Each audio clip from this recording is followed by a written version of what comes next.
Bismillahirrahmanirrahim. Assalamualaikum warahmatullahi wabarakatuh. Waalaikumsalam warahmatullahi wabarakatuh. Alhamdulillah, wassalatu wassalamu ala rasulillah.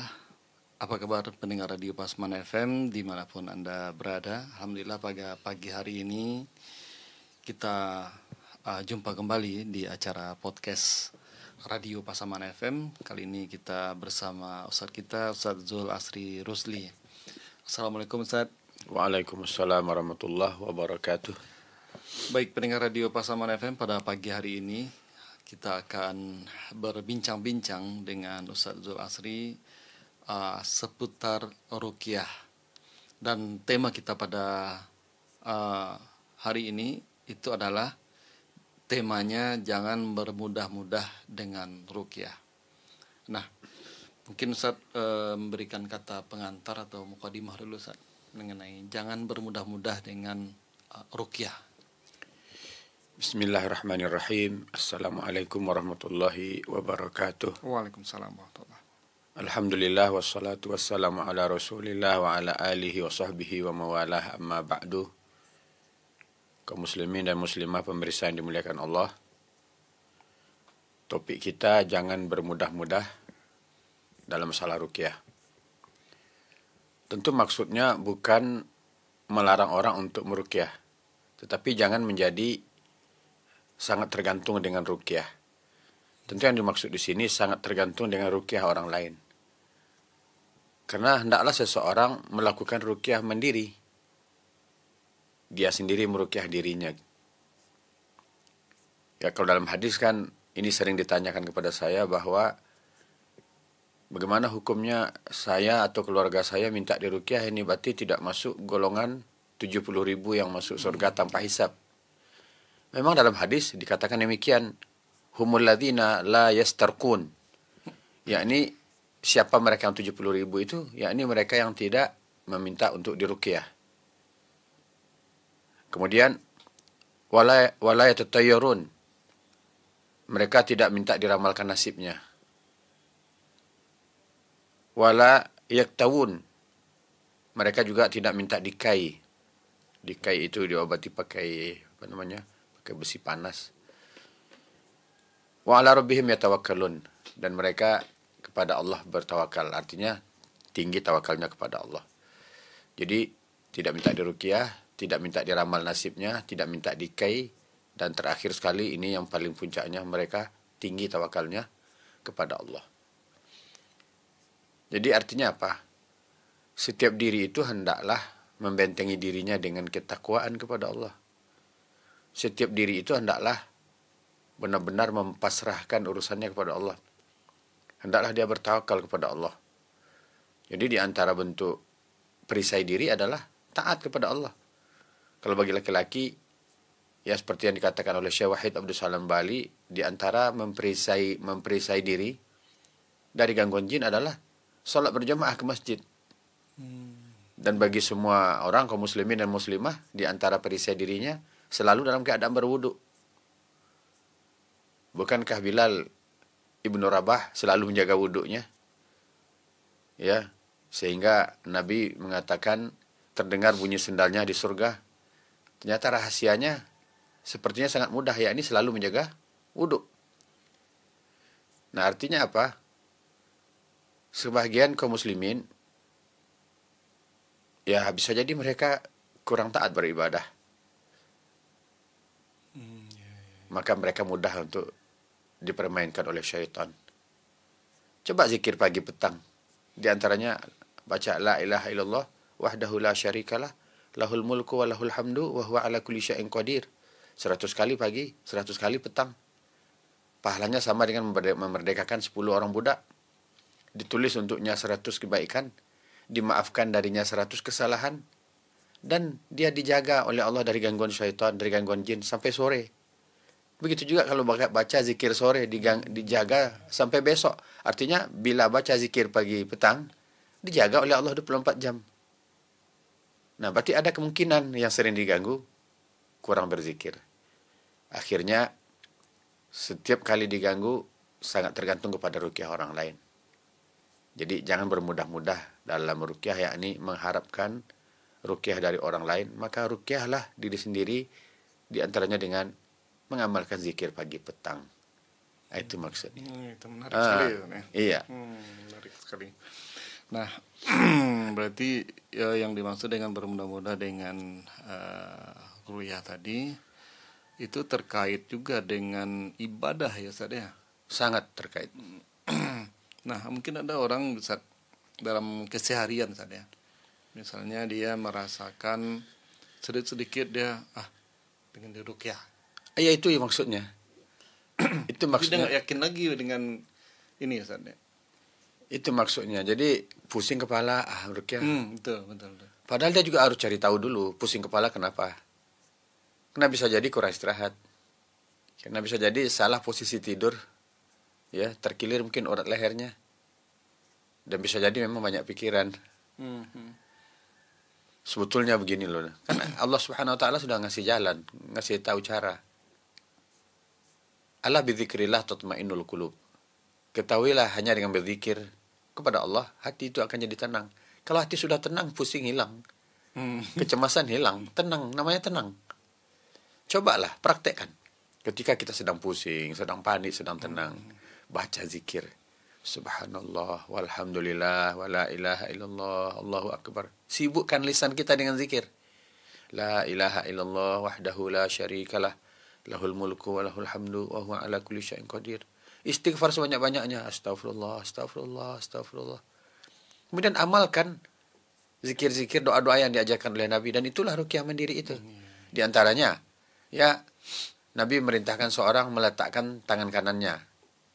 Kalau tangan kanan yang sakit, berarti tangan kirinya. Gitu. Letakkan tangan kanan di area yang sakit, di bagian tubuh. Umpamanya kepala. Letakkan tangan gini. Baca Bismillah 3 kali. Bismillah, Bismillah, Bismillah. A'udzu bi'izzatillah wa qudratihi min syarri ma ajidu wa uhadir. 7 kali. Maka dia akan disembuhkan oleh Allah Subhanahu wa taala. Artinya apa? Seseorang penting memiliki ilmu. Wajib belajar. Termasuk wajib memiliki ilmu untuk kesehatan fisiknya. Baik secara agama atau secara medis. Jadi yang semestinya ada jalur medis tapi masih mencari jalur lain, itu kan namanya kurang pengetahuan. Maka tambahlah pengetahuan kita agar kita mengetahui mana yang harus kita bawa ke medis, mana yang bisa melalui ruqyah mandiri atau ruqyah orang lain. Nah, membedakannya gimana Ustaz? Kalau bagi masyarakat awam tuh, maksudnya Ya, dia mudah saja. Kalau kita luka berdarah, apalagi lukanya dalam, itu cepatlah ke medis supaya apa? Menghentikan darahnya. nggak bisa dengan Walaupun demikian, ada sunnahnya, ya, ada sunnahnya berobat dengan air ludah, ya, dicampur sedikit tanah, turbatu ardina, biriqati ba'dina, yushfa saqimuna, biizni rabbina. Sedikit tanah dicampur ludah, menyembuhkan orang sakit di antara kami.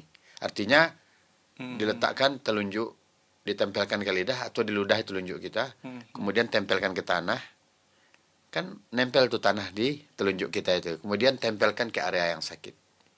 Tapi jika lukanya menganga, lebar, ini tentu cepat kita bawa ke medis. Kenapa? Karena kita tidak tahu apakah tanah yang kita ambil tadi betul-betul tanah yang yang steril gitu ya. Terus juga usaha pertama yang harus kita lakukan penghentian darah. Usaha yang kita lakukan adalah melalui medis, bagaimana bakteri-bakteri bisa dilumpuhkan, kemudian ya kan ada obatnya untuk menyambungkan kembali ya. supaya darah tidak mengalir terus. Tidak mengalir terus supaya yang luka itu tidak infeksi dan lain sebagainya. Padahal sebetulnya kalau kita mau pelajari ya dalam kitab Sahih Muslim ada Kitabus Salam, bab at-tibbi waruka wal marad. Bab kedokteran penyakit dan ruqyah. Bab Lihat. kedokteran penyakit. Bab tibbi wal marad war ruqyah. Bab kedokteran penyakit dan ruqyah. Kata penyakit diapit oleh dua kata pengobatan, kedokteran dan ruqyah. ruqyah. Hadis Muslim misalnya Kitab Sahih Muslim. Sahih. Sahih Muslim, Kitabus Salam. Ya, ya, ya. Sahih Muslim, judul atasnya Kitabus Salam. Artinya apa? Ya, ruqyah itu ada sebagai cara pengobatan. Kedokteran juga ada dijelaskan sebagai cara pengobatan. Tapi kedokteran dan ruqyah ini bukanlah alternatif karena dia disyariatkan. Disyariatkan, tapi yang kita bahas adalah jangan bermudah-mudah. Ya. Kita cari tahu dulu, ya. Kita hendaklah berusaha dulu maksimal. Ya, di antara hikmah sakit itu apa? Nabi mengatakan la ba'sa tahurun insyaallah, enggak apa-apa, bersih insyaallah. Bersih dari apa? Bersih dari dosa. Jadi bisa jadi penyakit itu penghapus dosa. Nah, artinya apa? Jika seseorang sakit, hendaklah dia banyak beristighfar. Astagfirullah, astagfirullah, astagfirullah. Kadang-kadang banyak mengeluh, Ustaz ya. Sebagian orang banyak mengeluh, apalagi begitu cepat menyimpulkan. Iya. Kalau di Sumatera Barat, wah ini tasapu ini. Disapa oleh makhluk lain gitu. Sehingga badan jadi panas. Itu memang ada tuh sebenarnya. Misalnya kalau ada orang tengah hari misalnya gitu, apa? Sebetulnya kalau kita pelajari kitab-kitab tentang alam jin, ya, di 3 kondisi, di 3 keadaan, di 3 waktu, ketika matahari mau terbit, ketika matahari persis di atas kepala, dan ketika matahari mau terbenam, itu memang waktu setan-setan keluar gitu. Nah, jadi saya memang agak banyak membaca kitab yang ditulis oleh Syekh Wahid Abdul Salam Bali. Ya, karena begini diantaranya kata beliau, agar jin itu tidak balas dendam kepada kita, maka hendaklah hati-hati, kata beliau, membuang air panas di tempat kotor. Hati-hati membuang air panas di tempat yang kotor. Di tempat yang kotor atau tempat buangan sampah. Ini salah satu trik untuk memasak mie. Rebusan pertama buang dulu, kan gitu. Atau trik untuk memasak ayam kota. Yang ayam tekojuk atau orang Minang. 2 minggu udah gede kan. Berarti kan banyak zat kimia. Jadi rebus dulu, rebusan pertamanya dibuang. Artinya kan air panas. Maka air panas yang dibuang ini jangan dibuang sembarangan. Jangan dibuang di lubang wastafel. Karena tempat kotor. Kalaupun dibuang, awali dengan bismillah baru dibuang. Karena dengan ucapan bismillah itu mereka kabur gitu. Kalau tidak, berarti akan tersiram anak-anak dia, kesiram dia. Karena dia memang di tempat-tempat kotor. Tempat itu cari makanan. Dengan demikian, dia dendam. Atau di waktu-waktu yang 3 tadi, masih beraktivitas. Harusnya di pagi hari itu berzikir. Harusnya di saat matahari persis berada di atas kepala, ya istirahat. Bersiap-siap untuk salat zuhur. Matahari mau terbenam juga udah istirahat. Jangan lagi berada dalam aktivitas di luar rumah, kecuali kita sedang dalam perjalanan. Kecuali sedang menuju ke masjid. Jadi jangan lagi ada pekerjaan ini masih di ladang, masih di kebun, padahal sudah azan maghrib. Padahal matahari masih udah terik di atas kepala ya, persis. Masih sibuk, nggak ada waktu istirahat. Jadi bisa jadi ketika mereka bertebaran, ada di antara anak-anaknya atau keluarganya yang keinjak gitu. Dan itu memang juga dari pengakuan-pengakuan mereka, walaupun tidak semuanya bisa kita percaya, tapi kalau berdasarkan penjelasan orang yang ahli dalam hal ini, tentu kita dapat percaya. Artinya apa? Mungkin itu bahasa masyarakat, tasapuh. Tersapa mungkin sedikit disenggol mungkin begitu.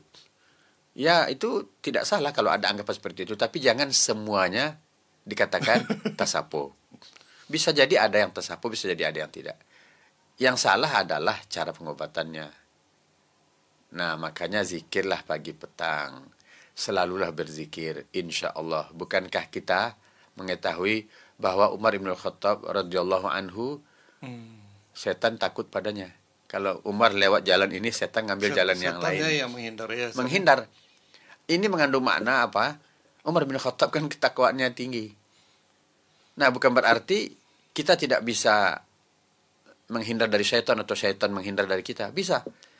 Kita, badan kita ini, jiwa raga kita semuanya udah dipenuhi dengan zikir kepada Allah. Maka tidak mampu dia mendekat. Kalaupun memaksakan mendekat, panas. Artinya bisa jadi sebelum dia keinjak, dia udah kabur duluan gitu. Kenapa? Karena Allah menjaga kita. Dari penjagaan Allah. Jadi tidak salah 100% kata-kata tasapu itu. Nah, mudah-mudahan apa yang saya jelaskan di 3 kondisi tadi, hati-hati dalam suasana itu. Berarti yang pertama tadi di pagi ya, saya menjelang saat terbit matahari terbit, karena mereka mulai bertebaran gitu ya. Kemudian matahari persis di atas kepala, kemudian matahari akan terbenam. Ada juga hadis yang yang kira-kira artinya seperti ini, kalau di sore hari itu anak-anak disuruh ke rumah. Masuk rumah, jendela ditutup. Ya. Ada nggak hubungan dengan seperti itu? Iyalah, yang iya. saya sampaikan tadi. Iya, karena mereka bertebaran.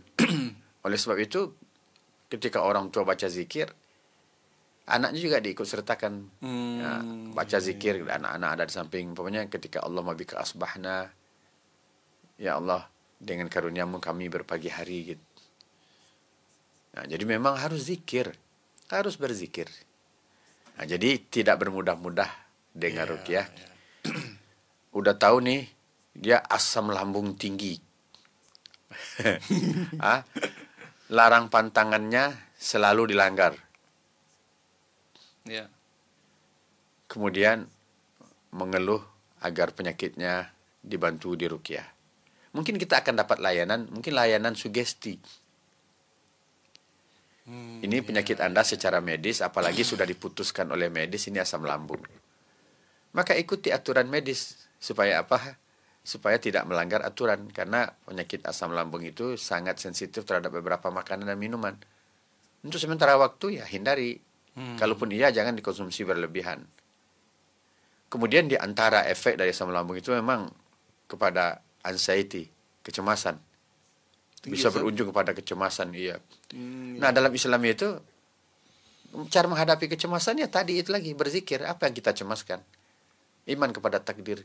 Kadang kecemasannya nanti saya mau mati ini, nanti saya bagaimana. Sakit tidak sakit, kalau ajal datang ya mati. Kecemasan itu normal atau tidak, Ustaz? Kecemasan ada yang normal, ada yang tidak. Kita cemas anak kita nanti sepeninggal kita salah atau tidak. Kita pergi sendiri cemas, nggak ada kawan nih. Gimana kalau saya nanti mengantuk di perjalanan? Itu kecemasan yang normal. Tapi yang maksud di sini adalah cemas yang membuat dia takut untuk melakukan apa-apa gitu. Bahkan tidur pun cemas dia. Nanti kalau saya tidur susah tidur. Berujung kepada penyakit-penyakit lain. Nah, jadi kalau asam lambung, mungkin kalau di ruqyah akan mendapatkan sugesti, akan mendapatkan nasihat. Ya. Walaupun secara umum ruqyah itu obat untuk segala penyakit. Ya. Karena itu disunahkan. Tapi bukan menafikan medis, karena medis juga disebutkan cara pengobatan. Kadang ada orang terlalu fanatik ya, Ustaz ya. Kan gara-gara apa itu, kadang-kadang dia terlalu fanatik, nggak mau ke dokter jadinya. Iya. Betul. Bahkan kalau ke dokter pun bisa orang jatuh kepada syirik juga. Karena menurut dia hanya dokter yang menyembuhkan dia. Dari 10 dokter. Kalau apa kan, ada juga saya. Ada. Yang bisa menyembuhkan aku hanya dokter ini. Gitu. Itu bisa terjerumus ke syirik, mengandalkan kesembuhan kepada seseorang. Tapi mungkin begini, dokter ini saya simpati pada dia. Dia ramah, racikan obatnya benar-benar cocok dengan penyakit saya, sehingga sesuai dengan sunnah Nabi. Penjelasan Nabi, bila penyakit ketemu dengan obat, maka kalahlah penyakit, menang obat, sembuhlah orang yang sakit. Kan begitu. Nah, kan sebahagian dokter mungkin sangat disukai oleh para pasien.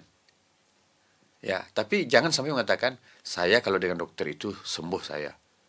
Jangan. Karena kesembuhan dari Allah. Kadang ada juga tuh. Mungkin kesembuhan, mungkin nggak apa-apa katakan begini, alhamdulillah kesembuhan saya Allah berikan melalui dokter ini. Ya, mungkin karena keahlian beliau dalam meracik obat. Kemudian juga ketabahan, kesantunan beliau dalam memberikan pelayanan kepada pasien. Gitu. Cara dia berkomunikasi. Ya, komunikasi itu penting. Ya, komunikasi itu penting. Menikahkan seorang dengan anak seseorang kan melalui komunikasi dengan bahasa. Begitu Iya. pentingnya komunikasi, bahasa itu. Nah, jadi begitu ya. Kembali kita ke topik. Tidak bermudah-mudah dengan ruqyah. Artinya mengandalkan ruqyah orang lain. Kita perlu menambah pengetahuan kita. Cari sebabnya. Jadi apa langkah awal dulu Ustaz, sebelum apakah mungkin kita ulang lagi tadi, mungkin agak melompat tadi Ustaz. Apa yang harus kita lakukan ketika kita harus memilih ke dokter dulu atau kita bisa ruqyah sendiri Ustaz, terhadap ini kalau seandainya terjadi hal-hal yang seperti tadi sama kita. Saya awali dari sini ya. Talabul ilmi fariidatun ala kulli muslim. Menuntut ilmu itu wajib atas setiap muslim. Maka hendaklah setiap orang membekali dirinya dengan ilmu. Ilmu yang dimaksud di sini yang wajib itu adalah ilmu syar'i, ilmu agama. Belajar kita ilmu agama dengan benar. Ya. Kemudian kita pelajari ilmu-ilmu yang lain. Ya. Nah, dengan demikian kita punya pengetahuan. Nah, dari sini. Dan di antara ilmu agama yang saya katakan tadi, berzikir. Mempelajari sunnah-sunnah Nabi, zikir pagi, zikir petang. Ya, sebab zikir pagi petang ini luar biasa. Sekarang nih, saya katakan, kan banyak kejadian orang dihipnotis. Itu insya Allah Ta'ala orang yang zikir pagi petang, insya Allah tidak mempan dihipnotis. Karena dia sudah minta perlindungan pada Allah. Sudah dijaga oleh Allah. Nah, jadi ilmu. Ada ilmu tentang zikir pagi petang, ilmu tentang sunnah-sunnah Nabi untuk membentengi diri. Nah, setelah itu kita lihat penyakitnya apa. Bahkan ini pengalaman pribadi, saya di rumah ada alat ukur tensi. Ketika saya pusing sekali, memang ada masalah, memang sedang ada yang dipikirkan. Pusingnya luar biasa. Pundak nih udah berat nih. Nah, lihat. Berobat secara medis tuh atau mendeteksi penyakit secara medis kan nggak mesti pergi ke dokter atau ke rumah sakit. Kayak saya tadi, saya ada alat ukur tensi di rumah. Saya ukur, saya pribadi ternyata darah saya 160/110. Pantasan pening kepala, pundak berat sekali. Ya, jantung berdebar gitu. Saya udah mulai melayang-layang. Astagfirullah, tinggi rupanya. Terus apa yang saya lakukan? Ini pengalaman pribadi. Betul. Saya tenangkan jiwa saya. Apa yang harus saya panikkan? Kita harus berhusnuzon pada Allah. Allah berfirman, Ana inda dhanni abdi bi. Allah itu sesuai dengan persangkaannya kepada aku. Maka aku menyangka Allah pasti kasih solusi. Aku yakin Allah pasti kasih solusi. Dan aku harus memikirkan masa depanku, tanggung jawabku pada anak-anak, kepada keluarga, kepada umat. Apa yang akan terjadi itu rahasia Allah. Jadi untuk apa ini dipikirkan kayak gini? Untuk apa dicemaskan? 10 menit, 15 menit, ukur 140/90. Itu berapa jaraknya itu? Enggak lama, hanya hitungan menit. Saya praktekkan sendiri, ukur lagi. Saya yakin, saya ukur lagi. Bahkan ada yang tetap, ada yang lebih turun lagi. Langsung, itu efeknya langsung luar biasa. Ini pengalaman pribadi. Ini benar-benar bukan main-main ya. Jadi, yakin Allah itu pasti ngasih solusi. Ucapan dan keyakinan selaras, ya, itu bisa menurunkan tensi. Saya pernah ke dokter karena saya panik luar biasa. Mau ada acara, bahan belum selesai, tapi acaranya masih 2 hari loh. Udah dipikirkan dari sekarang. Rasa gimana? Gimana? Ini mau tampil, Masya Allah, itu event internasional, jadi harus tampil gitu. Akhirnya luar biasa. Maka pergilah ke UGD, dikasih obat penurun tensi. Tapi saya, yang lain jangan dicontoh ya. Kalau saya pergi ke dokter itu minimal ketika itu, karena saya nggak ada alat ukur tensi, untuk mengetahui tensi saya berapa. Kemudian saya berusaha untuk tidak makan obat, karena saya ada cara. Di antara caranya seperti itu. Setelah saya mengetahui tensi saya tinggi dan saya dikasih obat, kata dokternya, besok kesini lagi ya. Itu apa tuh? Untuk dicek lagi. Gitu. Saya datang besok. Kemudian dicek normal 120/80. Apa yang Anda lakukan? Saya nggak minum obat dokter. Kok bisa? Saya berzikir. Masya Allah katanya. Saya berzikir, saya tenang dengan masalah yang akan saya hadapi. Saya siapkan secara mental saya. Bagaimana caranya? Itu kan 2 hari lagi. Ngapain dipikirkan sekarang? Artinya apa? Kalau tetap saya pikirkan, persiapan itu bisa gagal karena udah pusing kan. Tapi coba saya santai. Ini kan masih ada waktu. santai dulu. Nah, ketika sudah tenang, bisa selesai dalam sejam 2 jam persiapan itu. Berarti itu pengaruh ke ini ya, apa namanya? Iya. Psikis ya. Jadi kita harus tahu caranya. Jadi tidak, wah ini sakit kepala luar biasa nih, kayaknya saya udah dikerjain nih sama orang. Iya. Padahal tadi minum kopi. Maaf, sebagian orang minum kopi, ya bubuk candu kopi itu ditempelkan ke rokok. Kadang sambil minum kopi makan kacang dan lain sebagainya, entah apa yang diminum, apa yang dikonsumsi, ya kan? Nanti tuduh, ini saya dikerjain oleh teman, apalagi nunjuk orang itu orangnya.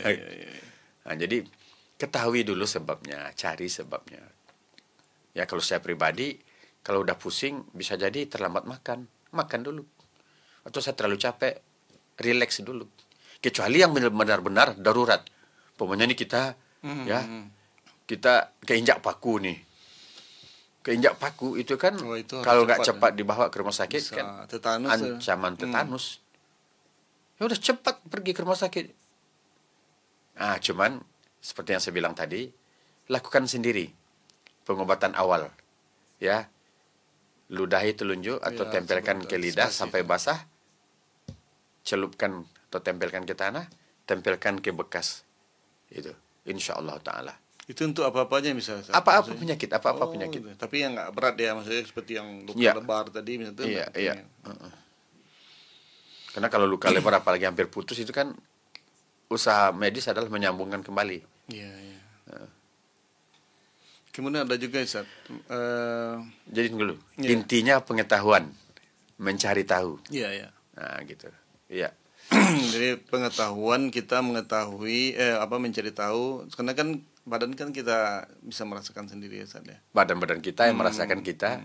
Apakah ini rasanya udah biasa atau tidak gitu Ustaz ya. Iya.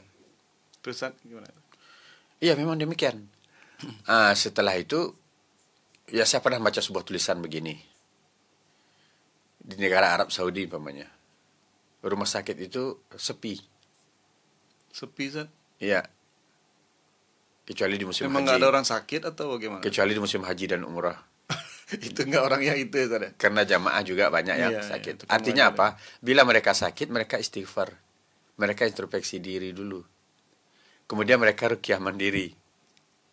Setelah itu baru pergi ke hospital, ke rumah sakit untuk berobat. Karena apa? Karena sebelum pergi ke rumah sakit, banyak yang sembuh duluan. Buat itu yang dilakukan dulu. Iya. Istighfar. Kita sadar diri. Kita sedang ditegur oleh Allah. Mungkin ada sebuah kesalahan. Saya lupa ya, saya pernah baca buku begini. Tentang perilaku anak atau tentang kecacatan yang ada pada anak. Ini berkaitan dengan, saya lupa, tapi ini saya masih ingat kisahnya. Di sini ada hikmah gitu ya. Jadi,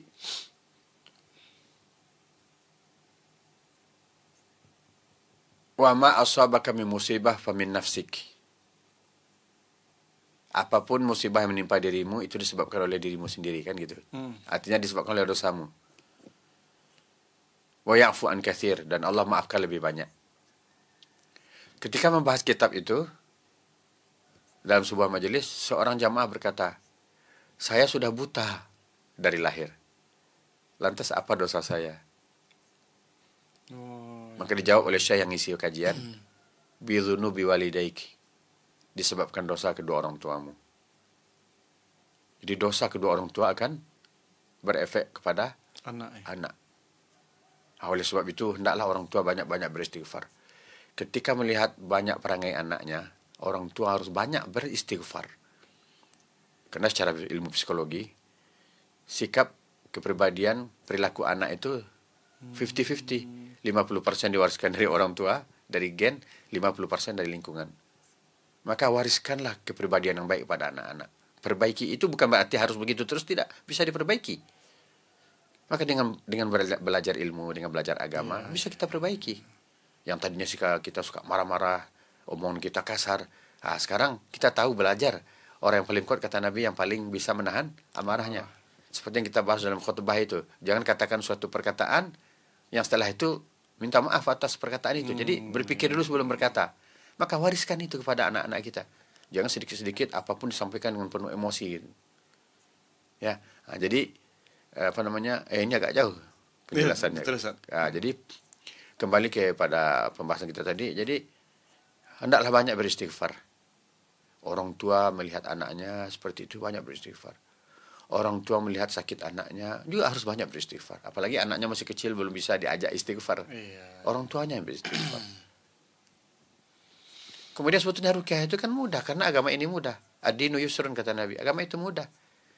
Di zaman Nabi kan ada yang merukyah kepala suku yang disengat oleh binatang berbisa. Apa yang dia baca? Al-Fatihah cuman. Berapa kali? 7 kali. Al-Fatihah. Adakah umat Islam yang tidak hafal Al-Fatihah? Baca Al-Fatihah. Ya, rukyah diri sendiri, rukyah anaknya gitu. Nah, kalau sekarang kan sebahagian mengandalkan ustadz. Jadi kalau ustadz itu nggak bisa ketemu, ustadz tidak ada waktu. Jadi seperti kecewa banget gitu. Iya. Seperti tidak ada jalan kesembuhan. Artinya menjadi ketergantungan. Nah, ini yang kita bahas sebetulnya. Iya. Jangan bermudah-mudah dalam rukyah sehingga sangat tergantung kepada ustadz. Ditunggu dulu Ustaz ya. Ya. Mulai dari diri sendiri. Lakukan rukyah mandiri. Lakukan ketaatan. Tadi menyangkut ini Ustaz singgung tadi mengenai membaca surah Al-Fatihah Ustaz, ya. Iya. Dengan rukyah tadi Ustaz. Itu keseharian kita lihat di kampung-kampung Ustaz, apalagi di Indonesia lah ya. Itu kan kadang-kadang orang meninggal pun dibacakan Al-Fatihah Ustaz. Itu maksudnya gimana tuh Ustaz? Atau dia mau Itu ada nggak hubungannya dengan membacakan itu gitu? enggak, Nggak itu kebiasaan kirim pahala Al-Fatihah. Oh, Bahkan saya menjumpai ini. Nah, karena ada kaitannya dengan pembahasan rukyah. Jadi ada seorang yang diyakini bisa ngobati orang. Katanya dari daerah tertentu, di mana sudah ada opini atau image bahwa negeri tertentu itu adalah sumber dari ilmu kanuragan. Nah, gitu lebih kurang. Tapi saya jadi heran dan sedikit tertawa setelah saya melihat. Coba lihat apa ilmu yang kamu pelajari. Kagetnya saya luar biasa. Kirim Fatihahnya kepada malaikat. Ila Jibril alaihi salam Al-Fatihah. Astagfirullah. Kurang apa malaikat Jibril? Malaikat Jibril itu, malaikat itu tidak pernah bermaksiat pada Allah. Full pahala, full ketaatan. ya, berzikir terus. Berzikir terus. Ini kirim pahala, kirim Fatihah kepada, kan kirim Fatihah itu kan apalah? Coba kita analisa secara logika sehat karena kita dibekali oleh Allah dengan akal sehat. Ya. Walaupun para ulama mengatakan bahwa bacaan Al-Quran anak yang diniatkan pahalanya untuk orang tuanya sampai. Nah, itu saya yakin. Karena juga itu perkataan Imam Syafi'i. Ya. Wa alla, lupa saya punya ayatnya, sesungguhnya seseorang itu akan mendapatkan dari hasil usahanya. Wa alla salil insan illa ma sa'a. Ya, seseorang itu tidak mendapatkan kecuali yang dia usahakan. Anak itu usaha dari orang tua. Jadi pendapat ini saya yakin, nah ini juga saya pegang bahwa bacaan Al-Quran yang dibaca oleh anaknya, pahalanya diperuntukkan untuk orang tuanya sampai. Tapi tidak ada penjelasan kalau itu untuk orang lain. Orang lain ya. Ya, jadi kenapa kita mengirimkan pahala untuk Nabi? Yang disuruh salawat. Kalau kita salawat 1 kali, Allah bersalawat kepada kita 10 kali. Kemudian kita bersalawat, nanti mendapatkan syafaat dari Nabi di yaumil qiyamah. Tidak ada Nabi menyuruh kita kirimkan pahala kepadaku, kirimkan Fatihah. Ini mungkin perlu diintrospeksi ya, perlu diluruskan masyarakat. Nabi menyuruh kita bersalawat kepada beliau. Bahkan dikatakan kikir. Orang yang apabila disebut nama beliau kemudian tidak mengucapkan sallallahu alaihi wasallam. Bila disebut nama Nabi, maka kita ucapkan sallallahu alaihi wasallam. Salawat itu yang diperintahkan. Jadi bukan mengirim Al-Fatihah. Ini sering kita dengar seakan-akan ini adalah bahagian yang tidak bisa terpisahkan dengan salat ila hadratin Nabi Al-Fatihah. Iya, betul. Coba. Itu menghadiahkan maksudnya itu. Iya, menghadiahkan Al-Fatihah. Gini, menghadiahkan Al-Fatihah. Coba kita analisa pelan-pelan ya. Kita menghadiahkan, membacakan Al-Quran, membaca Al-Quran dengan maksud pahalanya disampaikan untuk orang tua kita. Itu maksudnya apa? kan untuk menambah pahala bagi orang tua dan mengurangi dosa. Ya, supaya apa? Supaya dosa yang dipikul, yang dibawa sampai mati oleh orang tua kita ringan, disebabkan banyak pahala. Sekarang Nabi udah dijamin masuk surga. Masih kita kirimi Al-Fatihah. Adapun selawat itu ucapan penghormatan, Dan ucapan pemuliaan. Ya, pahalanya ke kita lagi. Karena semakin banyak kita mengucapkan itu, semakin besar nanti kita dapat syafaat di yaumil qiyamah. Itu analisanya kan sangat bisa diterima oleh akal sehat dan mudah untuk dipahami. Nabi sudah dijamin masuk surga. Nabi dijamin tidak berdosa. Sedangkan kiriman pahala itu untuk menambah bekal, untuk mengurangi dosa. Jadi Nabi tidak butuh itu dari kita. Nggak ada hubungan sebenarnya. Karena sudah dijamin oleh Allah. Salawat itu kalimah pemuliaan. Kalimah penghormatan. Kenapa? Karena Allah sendiri mengucapkannya. Innallaha wa malaikatahu yusalluna ala nabi. Semuanya Allah dan para malaikatnya berselawat kepada Nabi. Mengucapkan salam selawat sejahtera. Nah, jadi Al-Fatihah Ummul Quran dibaca dalam sholat. Kemudian dia termasuk ayat yang sangat penting atau surat yang sangat penting ketika meruqyah. Baik meruqyah orang lain maupun meruqyah diri sendiri. Tapi tidak dikirim untuk mayat kecuali mayat orang tua sendiri.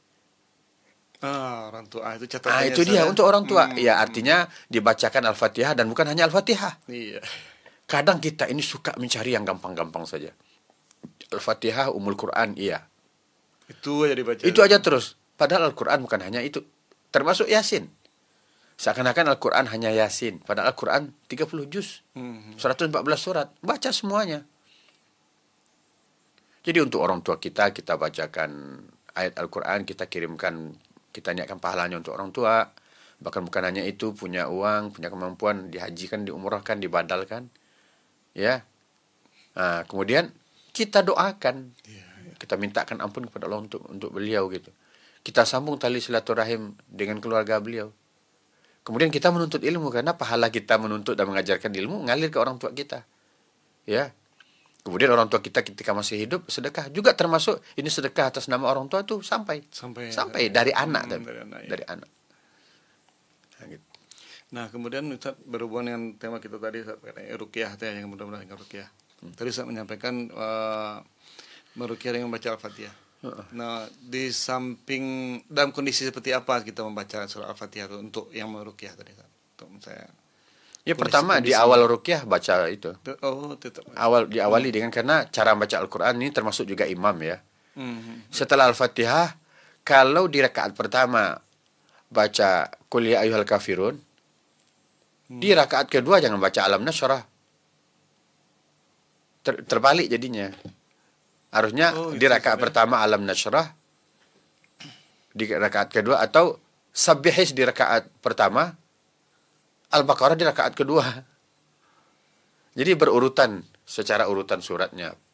Nah, jadi dalam ruqyah juga baca secara berurutan. Karena urutan pertama dan itu adalah Ummul Quran, Al-Fatihah. Baca Al-Fatihah. Dan seperti saya katakan tadi, ruqyah itu mudah. Jangan sampai tergantung kepada ustadz, kemudian sampai kecewa ustadz nggak bisa datang. Bacalah Al-Fatihah yang paling dihafal oleh setiap muslim. Kalau nggak hafal berarti nggak sholat. Iya. Al-Fatihah aja nggak hafal. Iya. Nah, kemudian seperti saya sampaikan tadi, memang ada kadang-kadang orang tuh sakit, seperti katakan tadi, misalnya asam lambung. Tapi dia sakitnya itu datangnya tiap jam 12. Atau sakit yang sama itu, asam lambung itu datang tiba-tiba sakit itu pada waktu menjelang maghrib. Nah, gimana tuh? Terkadang seseorang dia mengingat peristiwa pertama. Kemudian setelah itu terbentuk opini dalam pikiran dia, yang berbekas dalam pikiran dia, yang pertama tadi. Sehingga selalu dia cocokkan, kalau dalam bahasa sekarang cocok logi gitu. Sehingga dia tetap ingat peristiwa pertama terjadi ketika masuk waktu zuhur. Sebelum masuk waktu zuhur dia udah cemas dulu. teringat peristiwa kemarin. Diwaswasi oleh syaitan. Kemarin kan kambuhnya menjelang zuhur. Nah, ini sebentar lagi zuhur nih. Nah, kecemasan pikiran dia tadi itu yang menyebabkan asam lambung di antara penyebabnya. Kan banyak pikiran. Banyak kecemasan.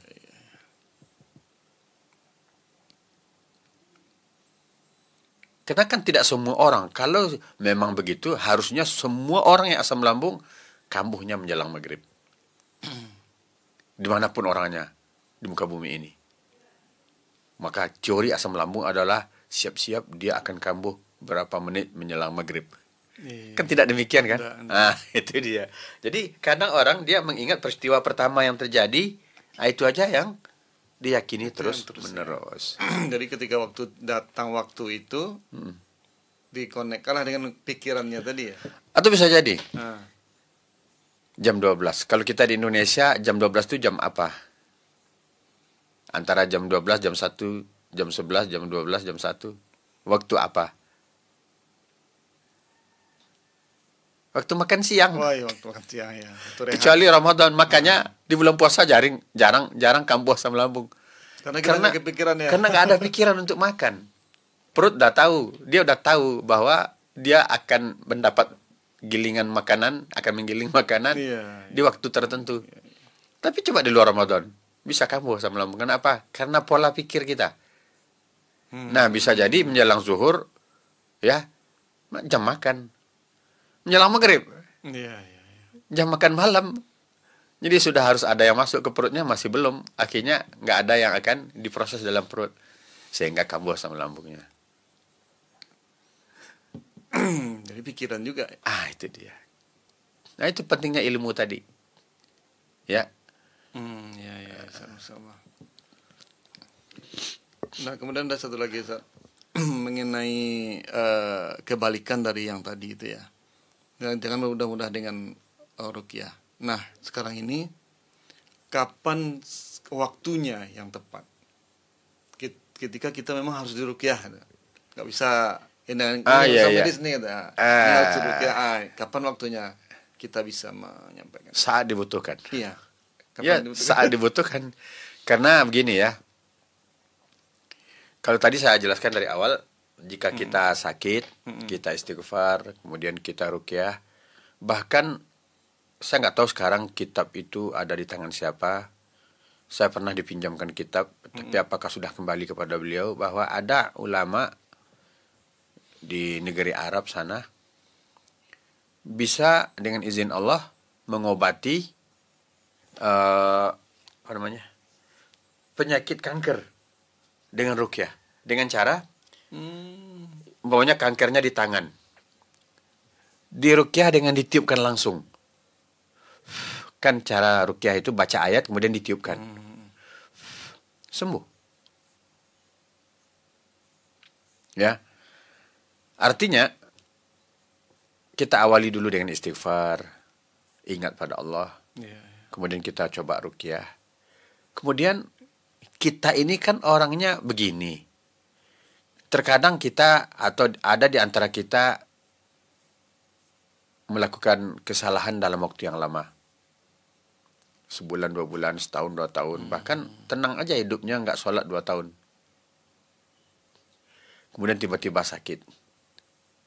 Alhamdulillah dia sadar dan dia sholat. Kemudian masih ada yang kurang pada dirinya. Kemudian dia berobat, tapi belum sembuh. Maka dia mulai mengeluh. Kan aku udah sholat kok masih belum sembuh. Tapi ada yang dia lupa.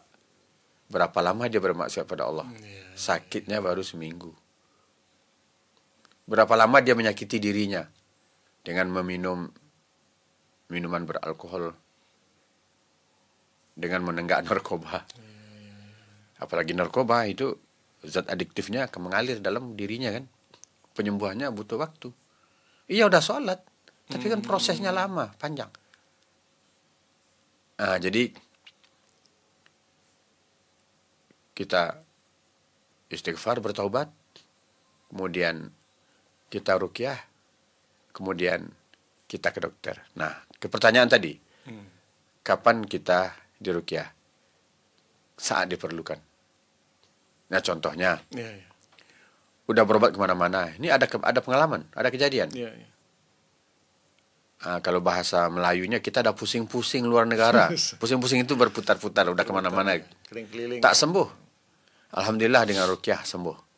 Artinya apa? Mungkin mereka di awal kurang pengetahuan bahwa ini sebetulnya bukan penyakit yang bisa diobati dengan medis. Gitu. Ya. Di antaranya penyakit ain. Penyakit ain itu nggak bisa diobati dengan medis. Ya.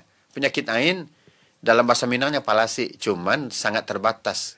Dalam bahasa Minang itu palasi hanya menimpa anak-anak. Anak kecil. Padahal palasi bisa menimpa semua orang.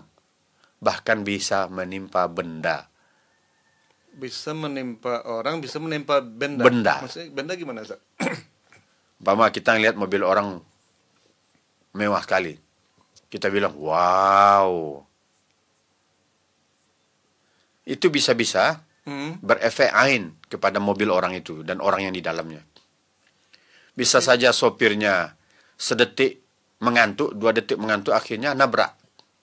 Celakaannya. Atau dia sendiri ketabrak oleh orang yang ngomong sendiri. Karena mungkin dia saking wow-nya begitu, tidak bisa mengendalikan setir mobilnya. Akhirnya nabrak orang. Wow, rumahnya bagus. Ya? Bisa-bisa rumah itu retak gitu. Atau mungkin dia kebakar. Terjadi konsleting. Itu ain. Di zaman Nabi ada seorang sahabat yang mandi. Ya mungkin kamar mandi mereka, kamar mandi di luar rumah. Yang ditutupi dengan pelepah-pelepah kurma begitu kan. Kemudian ada lubang-lubang dan kelihatan sebagian tubuhnya. Wow, seperti wanita yang dipingit. Dan tersungkurlah orang yang di kamar mandi itu. Kemudian dibawa kepada Rasulullah. Kemudian Rasul mengatakan, apakah kalian ingin bunuh saudara kalian? Artinya apa? Melalui ain itu bisa mati seseorang. Ya, bahkan dalam hadis dijelaskan, "Lau kana syai'un sabaqal qadar la sabaqathul ain." Jika sesuatu itu bisa mendahului takdir, maka akan didahului oleh ain. Dan dalam hadis juga dijelaskan bahwa yang paling banyak mematikan umat Nabi ini adalah ain. Penyakit ain. Cuma sekali lagi, ain ini dia bisa menimpa orang, bisa menimpa benda. Ya. Nah, kalau di kita di Minangkabau penyakit palasi ya. Itu mungkin lebih mudahnya, tapi yang perlu diperbaiki adalah palasi itu bisa menimpa siapa saja, bukan hanya anak kecil. Kalau di Minang palasi itu katanya kalau malam terbang kepalanya. Macam-macam. Ada yang katanya, ada yang katakan cekung ubun-ubunnya ialah bayi. Nggak perlu bayi yang kena palasi, bayi biasa yang baru berumur berapa bulan peganglah ubun-ubunnya. Belum bertaut. Ya, tengkorak kepalanya belum menyatu. Ya wajarlah anak kecil menceret. Ya. Badannya kurus karena dia belum makan apa-apa kecuali baru susu ibunya. Kemudian cekunglah ubun-ubunnya, cekunglah matanya. Kenapa? Karena dia drastis turun berat badannya karena apa? Iya, karena dehidrasi tadi. Nah, tapi kekeliruannya adalah hanya membatasi palasi menimpa anak-anak. Jadi tidak semua penyakit yang bisa diobati dengan medis. Palasi ini walaupun berobat sekeliling dunia, carilah dimanapun pelosok, dimanapun tempat ada rumah sakit untuk mengobati ain ini, nggak bisa. Karena ain ini pengobatan utamanya kata Nabi, ya, apabila kamu diminta untuk mandi, maka mandilah. Artinya apa? Penyembuhan dari penyakit ain ini adalah dengan mandi. Dengan air bekas mandi orang yang dikira menyebabkan ain. Atau air wuduknya. Jadi dia mandi, bekas air mandinya diambil, ditampung gitu. Kemudian dimandikan ke orang yang dikira, ke korban gitu. Tapi ini pula, kadang orang nggak mau dituduh. Nggak ada tuh saya, kan banyak orang, kan bukan hanya saya. Dengan demikian ada ihsan. Ada umpamanya berbuat baik kepada orang yang dikira. Umpamanya datang kepadanya dengan sedikit bawa hadiah. Bawa hadiah, tapi hadiahnya kasih dulu, jangan bilang dulu nanti kalau kamu mau mengaku nanti ku kasih hadiah. Jangan, kasih dulu hadiahnya ini sedikit buat tangan. Tiba-tiba apa nih? Ada apa ini? Oh, iya kabarnya anaknya sakit ya. Ya itulah kan kita jelaskan. Sesuai syariat, sesuai sunnah Nabi kan ada pengobatan melalui ya ada jenis penyakit namanya ain. Ya kami semuanya punya pikiran atau udah meyakini mungkin ini ain. Aku datang ke sini minta tolong, mohon kerjasamanya. Kami sendiri sudah lakukan juga. Mungkin kami ini terlanjur memuji-muji anak tanpa mengawali dengan kalimah barakallahu fi, barakallahu fik, semoga Allah berkahimu. Tanpa mengawali dengan kalimat masya Allah, ini adalah karunia Allah, ini adalah kehendak Allah. Kami sudah melakukannya, boleh kami minta tolong bantu kami, ya. Karena mungkin bisa jadi ketika Anda melihat anak kami sama pula dengan kami. Oi, cantiknya. Oi, gantengnya, putihnya. Nah, kalau anak kecil kan sering. Nah, gitu. Insya Allah dia akan bantu. Apalagi dia juga paham. Karena walaupun paham, kadang lupa. Nah, jadi ini beda sihir dengan ain ya. Kalau sihir memang dilakukan oleh tukang sihir. Kalau ain bisa datangnya penyebabnya dari seorang ustadz. Ustadz kan juga manusia, lupa. Woi, cantik kali. Bisa jatuh tuh anak orang. Woi, putih kulitnya. Ayahnya hitam. Bisa sakit itu anak. Bilang Masya Allah. Masya Allah. Putih kulitnya. Belum seperti bapaknya. Mungkin yang kedua baru mirip bapaknya. Jadi perlunya bahasa yang baik ya. Wah, putih kulitnya, bapaknya hitam, anak siapa nih? Bisa berantem. Ganteng anaknya lagi. Iya, bapaknya kayak gini. Itu bisa menyebabkan ain. Bisa menyebabkan ain, bisa menyebabkan pertengkaran. Iya kan? Nah, begitu. Nah, jadi, kemudian jika kita tidak tahu, udah minta tolong ke orang-orang yang kita duga penyebab ain, maka juga dengan melalui ruqyah. Anak ini kita ruqyah berulang kali. Nah, itu dia. Itu baru saat yang tepat untuk meruqyah. Langkah pertamanya mencari tahu dulu siapa penyebabnya, karena itu yang diperintahkan. Ini luar biasa juga ain Ustaz ya. Ya. Apalagi sekarang kan banyak nih Ustaz menebar-nebar foto keluarga, istri di medsos, medatkan apa? Ini saya juga heran. Kadang wajahnya biasa-biasa saja. Iya. Tapi dipoles, kemudian dia foto dirinya, kemudian dia tampilkan di depan umum. Itu yang diharapkan kira-kira apa? Dipuji orang. Pujian. Iya. Wow, cantiknya. Ya. Rata-rata begitu. Mungkin satu-satu akan berkomentar Masya Allah. Dan dia akan memberikan pelajaran. Tapi jangan diposting fotonya, khawatir kena ain. Itu kalau orang baik yang komentar. Tapi betapa banyak orang yang, walaupun udah punya anak 4, masih cantik ya. Hai suami, kutunggu jandamu. Ya, akhirnya berantakan jadinya rumah tangga.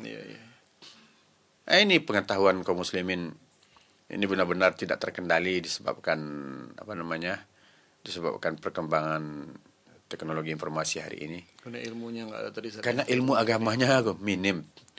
Ya untuk apa wajah kita posting? Ya, apa gunanya? Kita cantik, ada yang lebih cantik. Kita ganteng, ada yang lebih ganteng. Terus emang cantik kita itu untuk dibagi-bagi dengan orang lain. Nggak mikir udah punya suami. Emang ganteng kita untuk dibagi-bagi sama orang. Nggak mikir udah punya istri. Kalau kita ganteng, alhamdulillah, ciptaan Allah. Maka kita katakan, Masya Allah, kehendak Allah. Hitam sekalipun, Masya Allah. Kulitnya hitam, hatinya putih. Taat beribadah, sopan santun.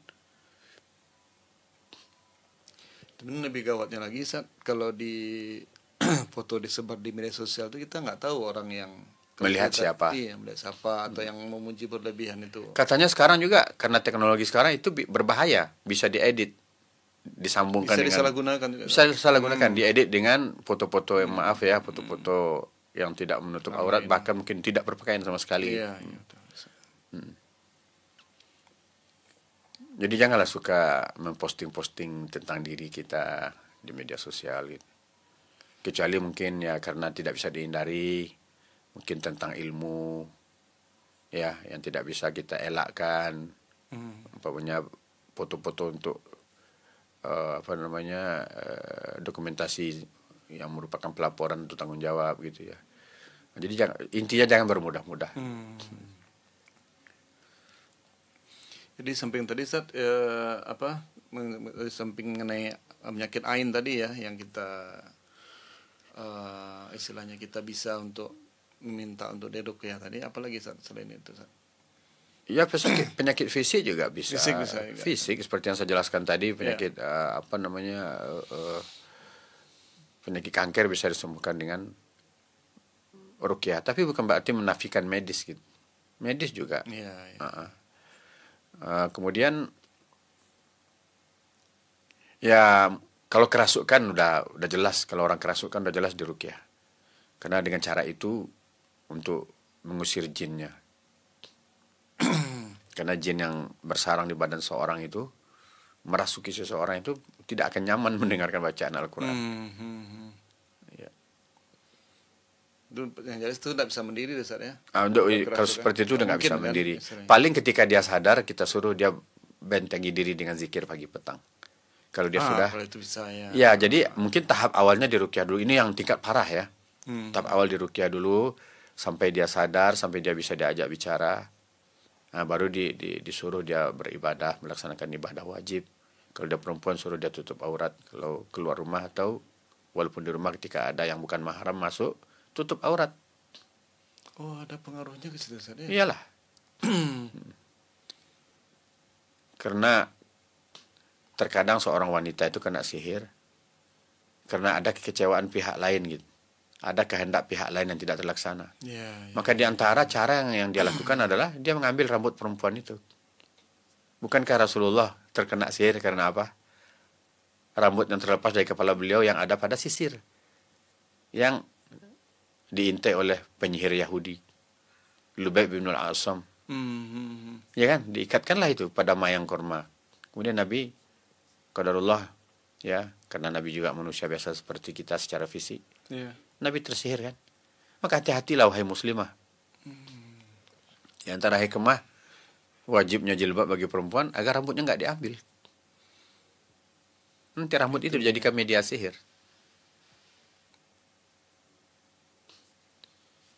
Begitu. Iya. Jadi banyak hal-hal yang istilahnya berarti kalau gitu kita pahami, saat kita tidak terlalu bermudah-mudah untuk meruqyah, kemudian kita tidak terlalu apatis juga gitu ya. Iya. Ada orang mengandalkan medis. Saya enggak inilah. Atau apatisnya begini. Dia tidak ingin, udahlah nggak usah diruqyah karena saya ingin masuk surga tanpa hisab. Silahkan. Tapi ingat kata-kata terakhir itu, wa ala rabbihim yatawakkalun. Dia benar-benar bertawakal pada Allah. Orang yang benar-benar bertawakal pada Allah itu tidak mungkin kalau dia tidak takwa. Karena orang bertakwa yang tingkat tinggi lah yang tawakalnya pada Allah tinggi. Takwa itu apa? Beribadah pada Allah, mengamalkan sunnah Nabi. Takwa hari ini, lihat definisi takwa menurut Imam Ali ibn Abi Thalib. Al-khawfu minal jalil. Takut kepada Allah yang Maha Agung. Takut itu tentu diwujudkan dalam bentuk apa? Dalam bentuk beribadah kepadanya. Al-khawfu minal jalil. Wal amalu bitanzil. Dan beribadah sesuai dengan wahyu, tuntunan wahyu. Beribadah sesuai dengan perintah Al-Quran dan sunnah. Dan contoh sunnah Nabi. Wal qana'atu bil qalil. Merasa cukup dengan yang sedikit. Artinya apa? Walaupun seberapa dapat rezeki, itu dia syukuri. Kemarin aja demo. Gara-gara menganggap gaji orang lebih gede daripada gaji dia, dari pendapatannya kan. Berarti melihat orang punya mobil mewah. Harusnya kita syukur masih bisa jalan kaki. Karena bisa jadi yang punya mobil mewah, bukan dia yang nyetir, tapi sopirnya dia di samping nggak bisa jalan kaki. Bisa jadi kan? Bisa jadi. Jadi syukuri kita masih bisa jalan kaki. Itu yang qanaah itu, bersyukur atas apa yang Allah berikan. Itu takwa. Kemudian wal isti'dadu li yaumir rahil. Kemudian siap-siap untuk kematian. Kalau orang siap untuk kematian, berarti siap pulang kampung. Kalau siap pulang kampung, apa yang dipersiapkan? Itu amal ibadah. Bekal dengan amal ibadah. Maka orang bertakwa itu, insya Allah, atau bahkan pasti tawakalnya kepada Allah tinggi. Tapi tawakal juga nggak boleh tawakal konyol. Ya, tangannya udah patah, udah hampir lepas, hanya tinggal satu urat. Tawakal aja pada Allah, nggak usah ke dokter. Ini keliru. Ini tawakal konyol. Tawakal itu umpamanya dalam hadis intinya dikatakan, ikatkan ontamu ke tambatannya dengan kuat. tawakal pada Allah setelah itu. Ya. Ini asal disangkutin aja tawakal pada Allah. Itu yang begini sekali aja udah lepas tuh. Ya. Itu tawakal konyol namanya. Berarti usaha keras. Usaha keras maksimal. Maksimal. Setelah itu serahkan pada Allah. Ya, ya. Jadi ya udahlah, saya nggak mau diruqyah, nggak mau apa, saya tawakal aja pada Allah. Tapi tidak taat beribadah. Hanya dari sisi situ saja dia berkata. Kemudian ingin masuk 70 ribu tanpa hisab, nggak mungkin lah. Jadi ruqyah juga tidak bermudah-mudah untuk ruqyah, tapi jangan diabaikan ketika kita butuh. Ya, ya. Nah itu dia, jangan diabaikan karena itu sunnah, karena itu syariat. Akhirnya nanti bisa-bisa karena nggak mau minta diruqyah, akhirnya pergi ke pengobatan lain. Malah lain lagi jatuh. Lain lagi, ruqyah juga, ruqyah kan dua, ruqyah Iya, syirik iya. dan ruqyah syariah. Syariah. Ke ruqyah syirik jadinya. Pakai tangkal lagi ya. Nah begitu. Iya, iya, iya, Masya Allah. Tapi Ustaz, masalah luar biasa nih Ustaz. Kita ada hampir di sesi akhirnya Ustaz. Iya. Di pagi hari ini luar biasa pembicaraan kita di pagi hari ini, jangan bermudah-mudah untuk kuliah dan tidak juga terlalu apa namanya Ustaz? Apatis terhadap ruqyah ini. Nah, sebelum kita akhiri, apa nih Ustaz nasihat Ustaz terhadap berkaitan dengan tema kita hari ini? Nasihat paling besar, nasihat yang diberikan oleh Allah SWT, ittaqillah, bertakwalah kepada Allah. Itu sudah mencakup ruang lingkup yang sangat mendalam dan luas. Bertakwa kita kepada Allah, kemudian kita banyak beristighfar, mengakui kesalahan dan dosa kita, kemudian kita berusaha maksimal. Dan dalam hal ini berusaha maksimal membentengi diri agar kita tidak diganggu oleh musuh nyata. Innahu lakum aduwwum mubin, kata Allah. Sesungguhnya syaitan itu musuh nyata. Maka cara membentengi diri dengan bertakwa kepada Allah, kemudian dengan membentengi diri dengan bacaan-bacaan zikir-zikir. Dan itu bukan diselipkan dalam dompet, tapi dibaca. Itu jimat. Dibaca. Ayat kursinya dibaca. Al-Fatihahnya dibaca. An-Nasnya dibaca. Bukan ditempel. Bukan ditempel, bukan digantung. Kemudian kandungannya diamalkan. Iyyaka na'budu wa iyyaka nasta'in dalam Al-Fatihah. Ya salat, menyembah pada Allah. Ya minta tolong pada Allah. Gitu. Itu saja insyaallah. Baik Ustaz, barakallahu fiik Ustaz. Barakallah. Baik pendengar radio Pasaman FM dimanapun Anda berada, demikian podcast kita di pagi hari ini bersama Ustaz kita, Ustaz Zul Asri Rusli.